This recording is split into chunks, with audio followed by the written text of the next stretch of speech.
الحمد لله رب العالمين والعاقبة للمتقين ولا عدوان إلا على الظالمين ثم الصلاة والسلام على عبد الله ورسوله محمد وعلى آله وصحبه وسلم تسليما كثيرا. أيها المسلمون عباد الله، نبينا محمد عليه الصلاة والسلام oo ahaa mid waxa wanaagsan inagula taliya waxa xunna inagala taliya naarta inaynu ka badbaadnana aad u jeclaa janna inaynu gallana ku dadaalayay markuu inoo sheegay ciqaabyada noocaasa iyo arrimaha sabab u noqonaya nabi maxamed calayhi salaatu wasalaam uu inoo digaya waxaasi way dhici doonaanaha ka mid noqonina kuwa ka qayb qaata ama ficilada noocaasa dambiyada iyo macaasidaasi sameeya macnuhu waa sidaas weeye. waxaa kaloo nabi maxamed calayhi salaatu wasalaam uu inoo tilmaamayo inugu dhiiri gelinayaa dembiyada noocaasa ee sabab iyo ciqaabyada waaweyn inaynu ka hortagno dhammaanteenba. qof kastoo muslima inta awooddiisu ay tahay ka gacanta wax kaga qaban kara ee awooddiisa sharci ay siinayso iyo ka hadli kara iyo ka ugu yaraan iskaga fogaan kara isagoo qayb aan ka noqon arrimaha noocaani dhammaantoodba maanta way jiraan. alla ilaahay waxaanan garanahay inuu rag xariir xidhaa inay Hargeysa joogaan iyo magaalooyinkeena allahu aclam taawar uma hayo, laakiin khamriga waa idinka arkaya booyada khamriya iyo shirikaamo iyo litiro boqolaal gaadhaya maalin walba in la qabanayo. dadka cabaya loo keenaya waa dad islaamka ku abtirsanaya beledkeenana jooga. xumaanta fawaaxishta iyo caruurta sharci darrada ku dhalanaysa iyaduna maanta muslimiinta dhexdooda say ugu badan tahay waynu ka warhaynaa. heesaha iyo qalabka loo garaacaa waxaabuu noqday maanta wax lagu faano oo xataa qofku marka uu samaynayo in yar oo alla ka cabsi ah iyo in yar oo khajilaada iyo xishoodii iyadoo aanay ku jirin inuu sameeyo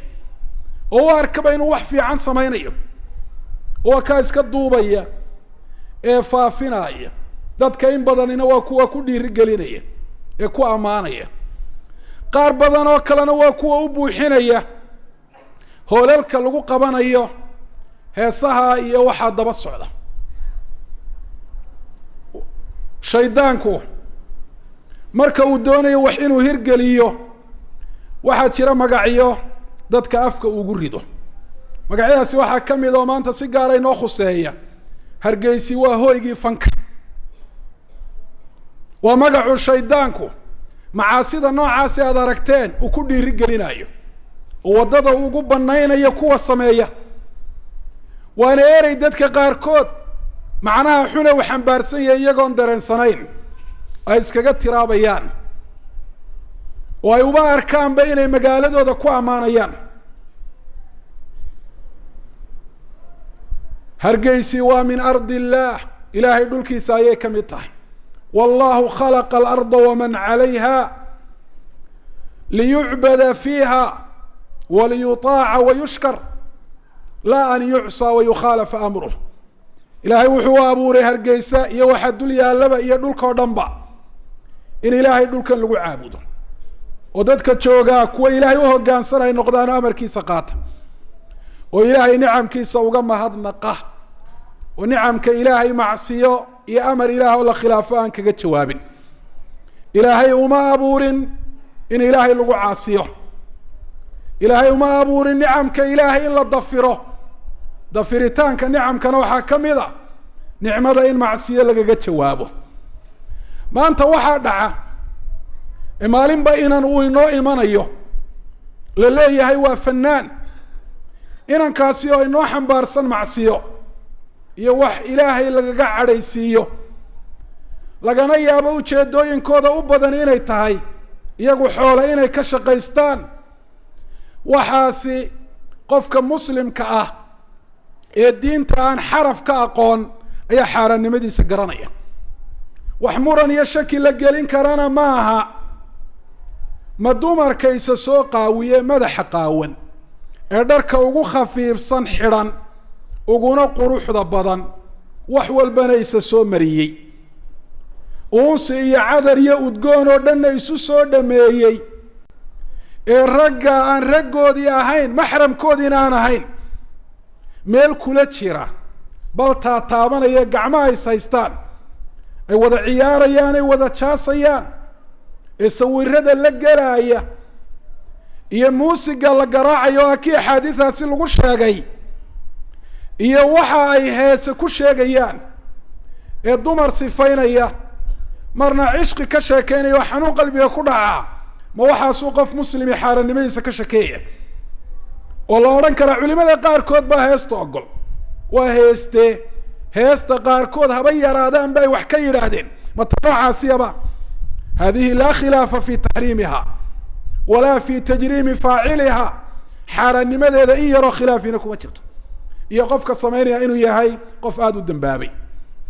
ayuha almuslimuuna cibaad allah ilaahay ciqaabkiisa aynu ka digtoonaano waxyaabo badanoo waxaa jira ina haysta oo dadku aanay u aqoon ama aanay u haysan ciqaab ilaahay sicir bararkaa ka mid a khilaafkan baa ka mid a